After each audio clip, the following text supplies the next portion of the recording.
What's wavy? I am your host, MoonVibes, and today is another episode of Fantasy Vibes. And today we have the waiver wire pickups that you need to be targeting for week 2 of the NFL season. Week 1 is now on the back end of being closed. We still have the Baltimore Ravens taking on the Las Vegas Raiders today. And that matchup is surely going to be exciting to watch on Monday Night Football. But however, I want to get you prepared ahead of the week so you know who you need to be looking at this week for waiver wire because you want to stay ahead of the curve. That is how you get into position to win a fantasy football championship. It's not how you win it; it's how you get into position. And these players on the waiver wire in the player pool it's plenty deep right now. It's a lot of names that are interestingly enough valuable when it comes to our league. So based on your league format, based on your roster size, based on the amount of bench spaces that you have on your roster, and even taxi squad spots, I would consider picking up some of the players that I'm going to talk about. So sit back, relax, and enjoy yourself as we get into another episode of Fantasy Vibes, hosted by Moon Vibes. Coming up first, rostered in 43% of leagues, is Jameis Winston, and he had a 5 touchdown performance against the Green Bay Packers yesterday. And yes, I said it correctly, 5 touchdown performance against Green Bay. He completed 14 passes for 148 yards, but the thing that I want to put you on game to is the fact that he only threw the ball 20 times. Now, you look at what Dak Prescott did on Thursday night, and you weigh that with what Jameis did.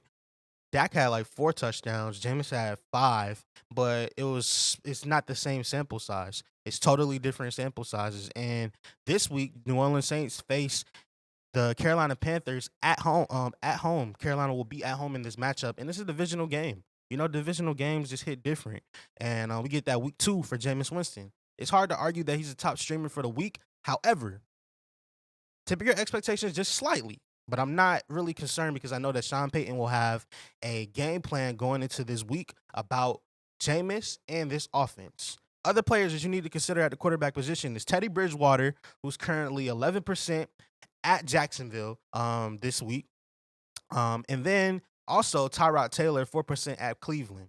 Now, it will be a reunion game for Tyrod Taylor going up against Cleveland. He played way better than I anticipated going up into this matchup, and he impressed me a lot going up against the Jacksonville Jaguars. Now, I know it's Jacksonville, and they look like this year's worst team.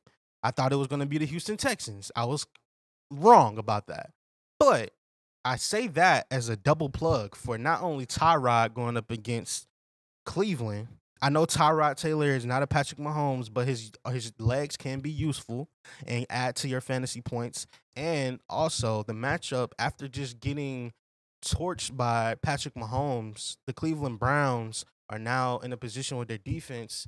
They could be a little bit reeling and kind of underestimating Tyrod Taylor in this matchup. And then on the flip side with Teddy Bridgewater, you saw what Tyrod Taylor did last week against against the Jacksonville Jaguars. What makes me think that this is not going to be the same spot? So I'm smashing Teddy this week, especially how impressive he was yesterday and how the Broncos look. So that's the quarterbacks that you need to be looking out for in week 2 of the NFL season. Coming up next, running backs. Rostered in 7% of leagues, and I was tempted to pick him up, but I didn't. And I'm happy that I didn't because now I can say that I'm human. I'm very human. But when the news broke that Trey Sermon was a healthy scratch, all eyes turned on to Raheem Mostert. And then when Raheem Mostert only played 4 snaps before leaving with a knee injury that we can't really trust anymore, that's Raheem Mostert, that is. That paved the way for Mitchell to play in 63% of team snaps, 35 in total, racking up 104 rushing yards and on 19 carries with a rushing score where he hit his head on a goalpost. Now, Elijah Mitchell did not run a route, let alone get targeted, but the team just threw 26 times in total. They depended on their running game and their defense.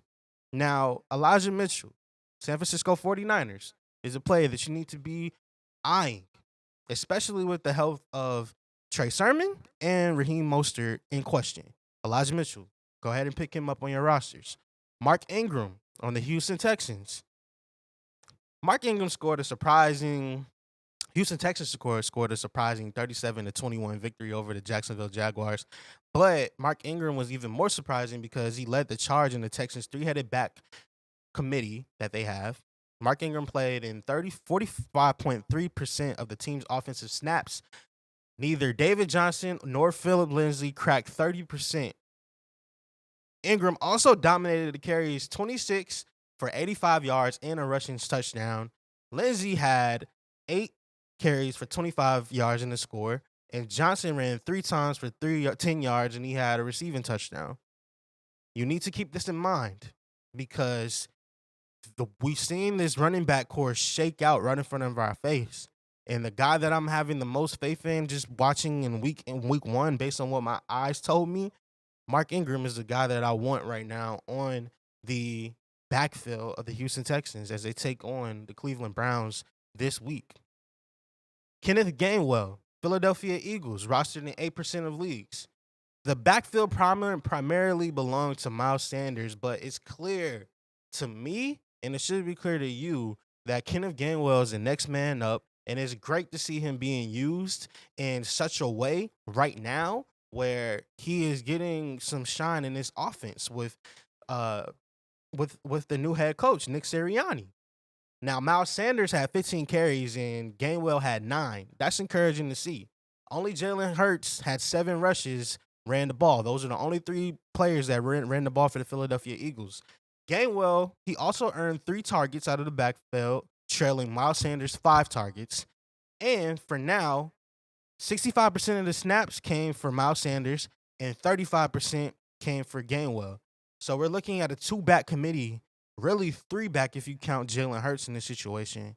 And Boston Scott played just 12 special team snaps and 0 offensive snaps. So he wasn't a factor in this offense. He is someone that you need to roster. He's only in 8% of leagues. Tony Jones Jr. of the New Orleans Saints, rostered in 23% of leagues. Tony Jones Jr.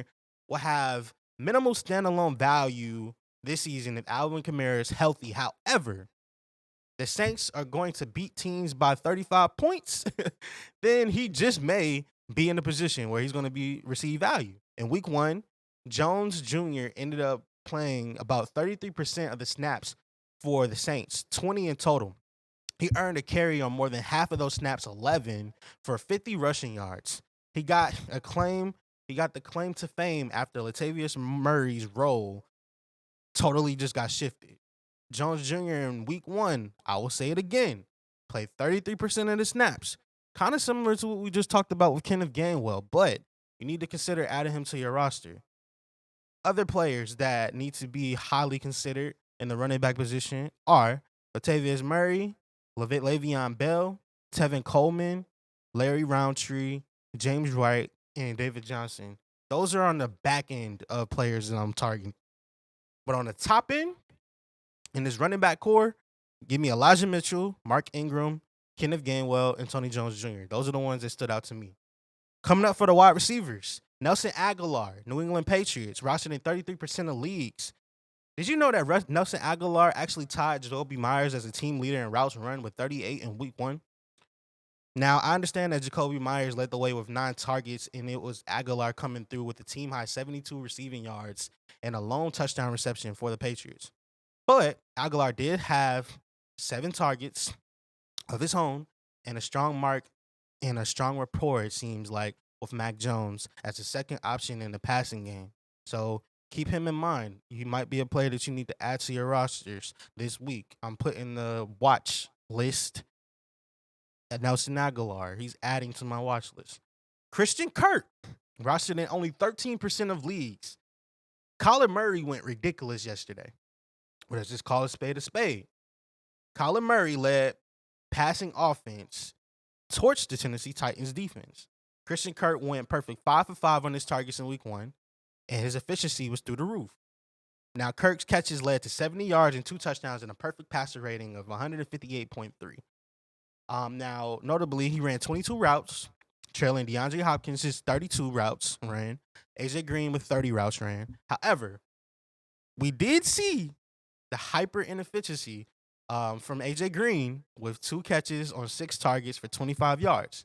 Now, Kirk could retain a role while Rondale Moore only ran 14 routes, and he gets acclimated. And while AJ Green perhaps is, kind of dialed back, but it's encouraging to see not only did Christian Kirk have 2 touchdowns, but he had he was very used and he was used a lot in this offense, and that's something that you need to consider and keep in mind. Coming up next, Sterling Shepard of the New York Giants, rostered in 39% of the leagues. The New York Giants offense didn't do have a lot of bright spots in this game in a 27-13 loss to the Denver Broncos, but Sterling Shepard was one of those bright spots. He led the team with 9 targets, 7 catches, and 113 yards, and also 36 routes run. Now, he also had a touchdown, and he commanded a 10.2 yard average depth of target, which is pretty good. It's little shy of the NFL average for receivers at 10.8. However, to me, it's pretty good when you have Daniel Jones as your quarterback. Um, this is what I look at when I see Sterling Shepard. I see the potential to have a high volume workload. However, I want to temper my expectations because Evan Ingram did not play yesterday. So you have to keep that in mind. However, 39% rostered in all of these leagues, I'm rushing to the waiver wire right now to pick up Sterling Shepard of the New York Giants. Terrace Marshall Jr., rostered in 20%. Carolina Panthers. Look, Terrace Marshall only drew 6 targets in the opener, ranking him third on the team behind running back Christian McCaffrey, who had 9, DJ Moore, who had 8, and Terrace Marshall caught only half of his looks for 26 yards. Half of 16, 6 targets is 3. However, he had a downfield shot, an end zone target, and a design screenplay from the inside the 15 to go his way. And I understand that I can look at the three catches on 6 targets, or I can look at the fact that they seem to be using him in this offense, especially if they're drawing up screen passes and getting creative with him. These are things that we have to monitor and get through our head right now that, hey, although the volume is not there yet and the opportunity is not there yet, the implied thing to note is that, look, they're creating opportunities for him. They're coming little by little. However, he's going to have a boom game soon. And when he does, you want to have him on your roster. Other wide receivers that you need to consider is Tim Patrick in 1% of the leagues for the Denver Broncos. Danny M. Mendola, who's in 0% of the leagues for 0% roster in leagues. Cole Beasley at 45% roster. Cedric Wilson, 0% roster right now. And Zach Pascal in 1% of rostered in leagues. Those are other players that you need to keep your eye on the waiver wire for the wide receivers. Coming up next for the tight ends, Jared Cook, Los Angeles Chargers, who's rostered in 26% of the leagues. Jared Cook was quite involved in the Los Angeles Chargers offense in week 1, and that led to 8 targets, 5 catches, and 56 yards run for the former New Orleans Saints. He had 29 routes ran, and it placed him on the low end of the Chargers receiving core as they threw it out a lot.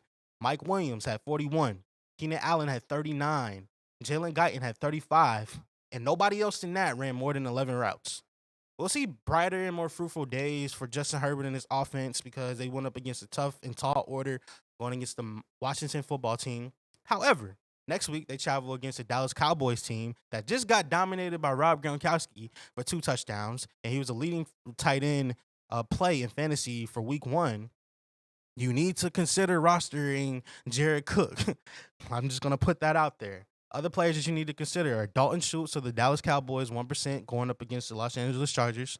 And then you also have to highly consider Juwan Johnson, tight end he converted from wide receiver to tight end, but he's on the New Orleans Saints and he had 2 touchdowns yesterday for the New Orleans Saints. Those are players that you need to look at on your waiver wire. And those are actually 10 solid targets and then some added bonuses for you that you need to be looking at heading into week 2. The waiver wire is always deep and it's always bountiful. It just depends on how you choose to look at these players and their values. It's important because you want to stay ahead of the curve and you want to say to yourself at the end of the day and at the end of the season that I made the right moves to put me in position to win. Now, ultimately, what's going to cause you to win a fantasy football championship is you deciphering what information is true and what information is the whole truth. And hopefully we can help you do that on Fantasy Vibes. I'm your host, Moon, and this was another episode of Week 2 NFL Waiver Wire. Make sure you hit that like button, hit that share button if you're feeling the content, and consider subscribing to the YouTube channel for more fantasy vibes and more of our content. I hope you enjoy your day. I'll talk to you soon. And I'm your host, Moon, telling you to stay wavy and salute.